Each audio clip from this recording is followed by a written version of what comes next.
Garuda Calling U23 akhirnya rilis setelah PSSI merilis Garuda Calling untuk timnas senior untuk uji coba lawan Kuwait dan Libanon. Tapi akhirnya lawan Kuwait dibatalkan karena pihak Kuwait tidak bisa, selain di Indonesia juga mereka tidak bisa ya. Jadi Indonesia untuk timnas senior itu hanya beruji coba lawan Libanon. Nah, di timnas senior itu banyak nama-nama U23 ya, salah satu ada 2 ya, kalau nggak salah ada, Hapner, ada juga Marcelino Ferdinand. Nah, itu menunjukkan bahwa 2 pemain ini tidak dipanggil untuk timnas U23. Ada pemain yang senior juga digadang-gadang bisa masuk ke U23 yaitu Ivar Jenner dan Rafał Strijk. Nah, nyatanya ternyata di susunan Garuda Calling U23 tidak ada nama Ivar Jenner. Nah, ini kita akan ulas satu persatu ya. Dari kiper ada Ardian Syam, Cahya Supriyadi, Dava Fasya ya. Oh, yang paling krusial itu adalah Cahya Supriyadi ya. Kemarin di PSIM dia gemilang bahkan menampilkan save di penghujung laga penalti luar biasa, membawa 1 poin untuk PSIM ya. Kalau itu kebobolan ya udah kalah itu PSIM. Jadi kemungkinan besar Cahya Supriyadi akan main ya. Di posisi bek tengah ada Kakang, ada Kade Karel, ada Ferrari, ada Dion Mars. Nah, ini kemungkinan besar memakai 4-3-3 dan Dion Mars kemungkinan akan menjadi pemain yang sudah pasti dapat tempat di sini ya. Tinggal satunya siapa, apakah Kade Karel atau Kakang atau Ferrari. Nah, ini kemungkinan besar kalau saya lihat ya dari timnas U23 kemarin juga main waktu AFF, Kade Karel, Ferrari itu cadangan nih. Kemungkinan Kade Karel yang gak dimainan. Tuh. Terus di back sayap itu ada Buffon, ada Michael Tatak, itu di kanan kalau nggak salah mereka ini. Lalu ada Donitri Pamungkas dan juga Frankie Nisa.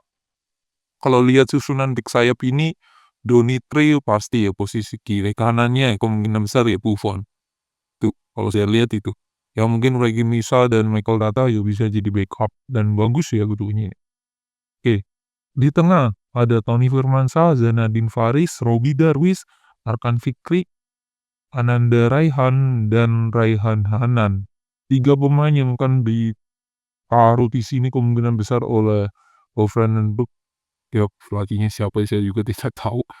Tidak terlalu itu ya. Oh, kemungkinan besar adalah Toni Firmansyah dan Arkan Fikri sudah pasti. Nah, ini satunya siapa? Bisa saja Robi Darwis, bisa saja Janadin Faris atau Renan Nanan atau ya Nanda Raihan ya. Jadi ini punya peluang yang bagus dan tidak ada pemain yang menurut saya menonjol di sini, sangat menonjol, sounding tidak ada sih. 3 pemain di depan. Nah, ini biasanya ada Hoki, Jens Reven, Rafał Strijk, Ricky Pratama, Salim Tuhahira, dan Rahmat Arjuna. Rafał Strijk, Jens Reven menurut saya ini sudah pasti dapat tempat ya pasti ya, tinggal satunya lagi. Nah, siapa nih? Bisa aja Ricky Pratama, bisa Salim Tuveria, atau Rahmat Arjuna. Kemungkinan besar Rahmat Arjuna kalau saya melihat sih. Jadi itu prediksi susunan starting ya. Ada nama-nama yang sudah pasti dapat tempat yaitu Jens Reven dan Rafał Strijk di depan, di tengah mungkin Doni Firmansyah dan Arkan Fikri, dan di back itu Donitri sudah pasti dan Dion Max ya. Dan kiper ya Cahya Supriyadi ya. Nah, ini nanti akan main ya di kualifikasi Piala Asia U23, timnas U23 ini di tanggal 3, di tanggal 6, di tanggal 9. Nah, lawannya ini adalah Laos, Macau, dan Korea Selatan. Nah, ini menarik nih. Kenapa? Karena Korea Selatan ini nanti ada Coach Sintayong di situ. Ya, posisinya sebagai manajer. News yang beredar, beliau jadi manajer. Jadi akan sangat PR sekali timnas U23. Kenapa? Karena yang diambil untuk Piala Asia U23 itu ada 16. Ada 16. Di mana satu diantaranya itu sudah pasti tuan rumah Arab Saudi. Berarti masih ada 15. Masih ada 15 sisa di mana itu tergabung dalam 11 grup. Jadi 11 juara bertahan itu pasti lolos. Ditambah 4 runner up terbaik.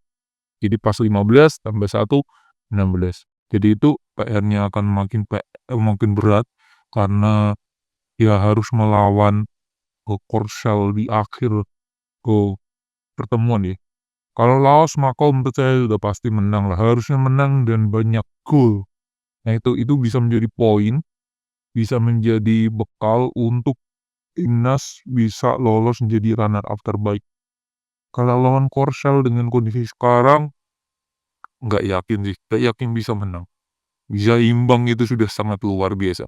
Bukan mengecilkan, tapi melihat cara main timnas U23 ini membosankan nih, membosankan. Tidak ada fighting spirit yang oke, tidak ada kombinasi, nggak ada ya. Jadi berat nih. Dari timnas senior setelah Sintayong dipecat, di timnas senior, timnas U23, U20, U17. Hanya U17 menurut saya yang punya peluang, kans, enak ditonton lah. Dan cara mainnya juga ya oke lah gitu. Tidak hanya long ball, ada kombinasi, tahu kapan melakukan counter attack, kapan menunggu itu. Nggak melulu memanfaatkan ball possession nih. Itu poinnya ya. Nah tinggal kita lihat kayak gimana nanti di Piala Asia U23. Tuh. Terus selanjutnya adalah untuk pemain timnas ini akan menjadi pembuktian nih. Banyak netizen, banyak penggemar sepak bola yang merasa agak gimana dengan skuad sekarang. Tentunya banyak yang pesimis juga setelah Jong Sintayong dipecat ya. Jadi ini akan jadi pembuktian pemain-pemain kalau bisa menunjukkan minimal bisa imbang lawan Korea Selatan itu sudah sangat luar biasa sih untuk pemain timnas U23 ini. Jadi itu ya kita lihat aja seperti apa nanti di tanggal 3, 6, dan 9 September 2023. Apakah timnas Indonesia bisa lolos ke Piala Asia U23 gitu.